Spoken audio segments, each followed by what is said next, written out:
Good morning dear student. हम बात कर रहे थे राजस्थान काश्तकारी अधिनियम 1955 में। इसमें हमने पिछले लेक्चर्स में काफी कुछ पढ़ा,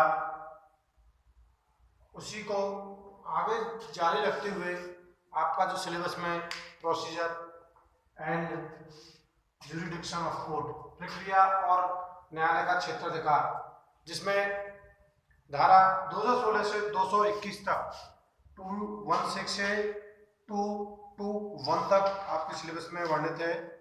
इसी को वैसे ही अध्याय 15 206 से लेकर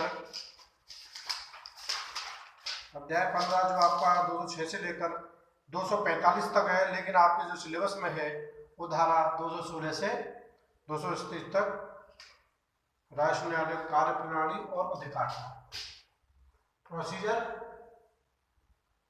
प्रक्रिया, ज्यूडिक्शन ऑफ कोर्ट, अधिकार का। जो मैंने बोर्ड पे उसको जो सेक्शन है 216 से 221 को उनको थोड़ा सा अपने हिसाब से समझाने का प्रयास किया है। आप थोड़ा सा उस पर बोर्ड पे थोड़ा सा कंसंट्रेट करें तो मैं थोड़ा सा आपको समझाता हूँ।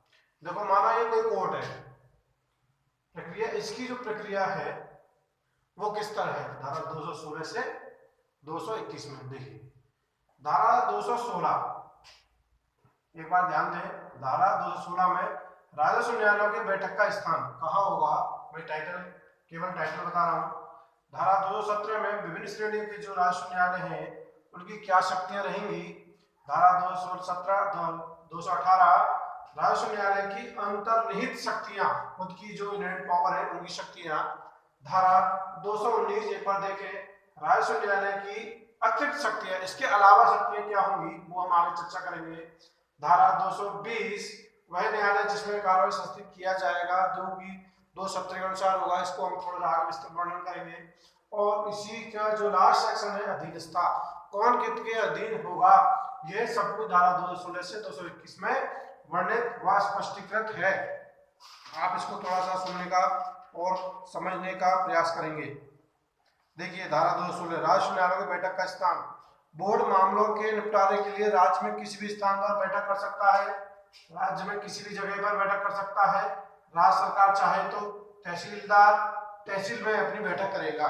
इसको हम धारा अगर पढ़ते हैं, नंबर 2, राष्ट्रीय अपील प्राधिकारी ऐसे स्थान या स्थानों पर जिसमें राज्य सरकार द्वारा समय समय पर निर्देश दे बैठक कर सकेगा। जो राज्य सरकार है RAA, राजस्व अपील अथॉरिटी, कहाँ बैठक करेगा, जो राज्य सरकार उसको समय समय पर डायरेक्शन दे। इसी तरह आगे जिलाधीश, उपखंड अधिकारी, सहायक जिलाधीश उस जिले, उपखंड या अन्य स्थानीय क्षेत्र के भीतर जिसकी नियुक्ति हुई है किसी भी स्थान पर अपने न्यायालय की बैठक कर सकता है। और अंत में तहसीलदार अपने न्यायालय की बैठक तहसील के भीतर किसी भी स्थान पर कर सकता है। इस तरह हमने धारा 216 का प्रोसीजर और अधिकारिता को हमने थोड़ा सा समझा। इसी को आगे बढ़ाते हुए धारा 217 की बात करते हैं तो विभिन्न श्रेणी के राष्ट्रीय न्यायालय की साधारण शक्तियां, ना कि विशेष शक्तियां। साधारण शक्तियां क्या है, एक बार आप सुने। इस अधिनियम के अंतर्गत वाद और प्रार्थना पत्रों का निर्णय करने के लिए सक्षम राजस्व न्यायालयों की विभिन्न श्रेणियां वे होंगी जो तृतीय अनुसूची के 7वें स्तंभ में वर्णित है।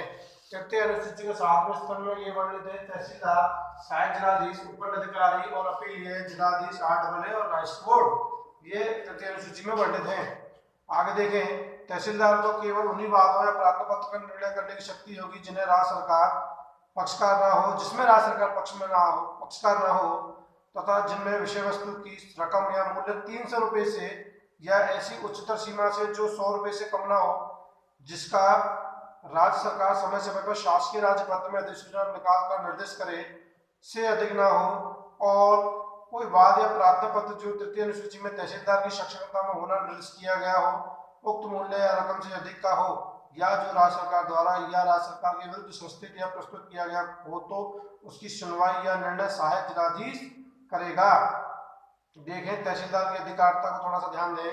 तहसीलदार ऐसे मामलों की सुनवाई नहीं कर सकता जिनमें राज्य सरकार पक्षकार हो, और ना ही ऐसे मामले सुन सकता जिनमें 300 रुपए से अधिक के प्रतिकर का दावा हो, और ऐसे मामलों को सुनने की अधिकारिता केवल और केवल जिलाधीश को होगी। आप अच्छी तरह समझें धारा 217 को। और आगे जब हम बात करते हैं धारा 218 की, राजस्व न्यायालय की इनहेरिटेंट पावर, अंतर्निहित शक्ति की राजस्व न्यायालय में क्या समाहित होगा, उनकी शक्तियां क्या होंगी।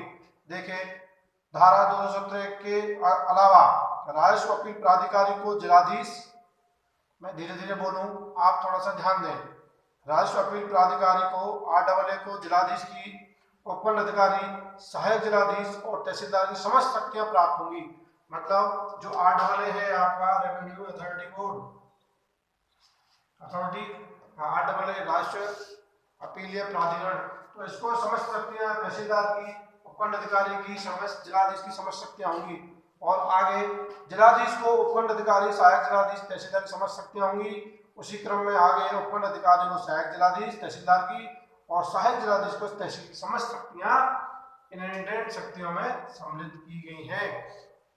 धारा 219 की जब हम बात करते हैं तो यह पाते हैं कि जो शक्तियां हैं उनकी अतिरिक्त शक्तियां क्या होंगी।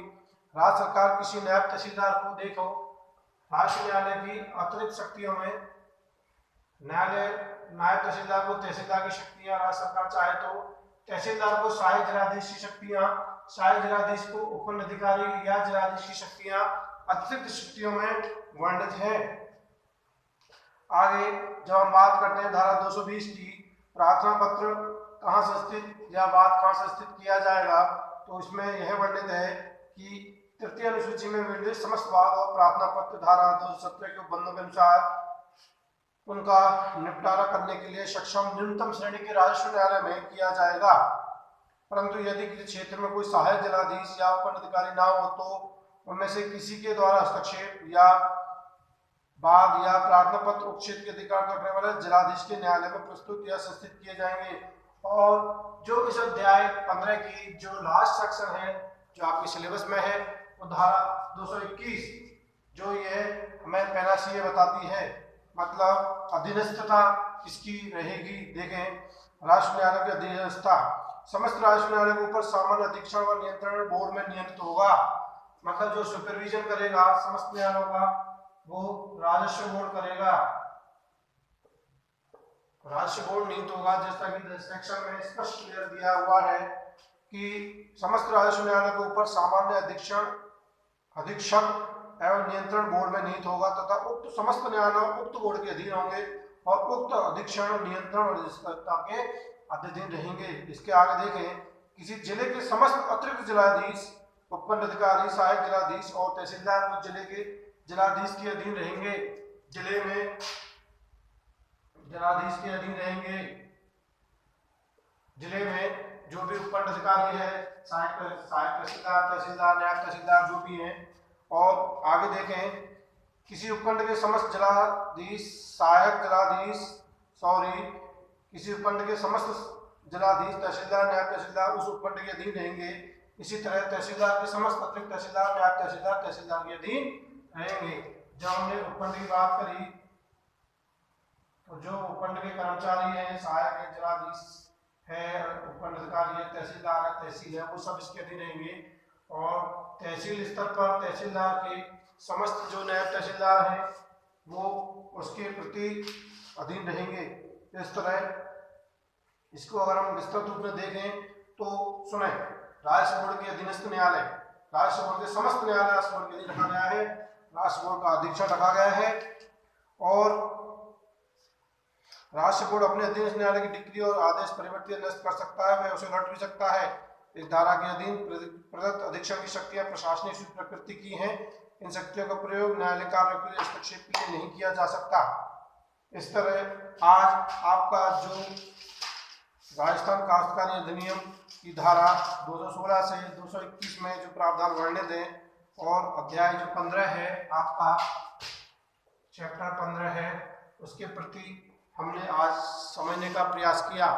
आगे जो सेक्शन आपकी एक सेक्शन निकल के आती है इसी अध्याय की, धारा 212, इसको हम अगले लेक्चर में पढ़ते हैं।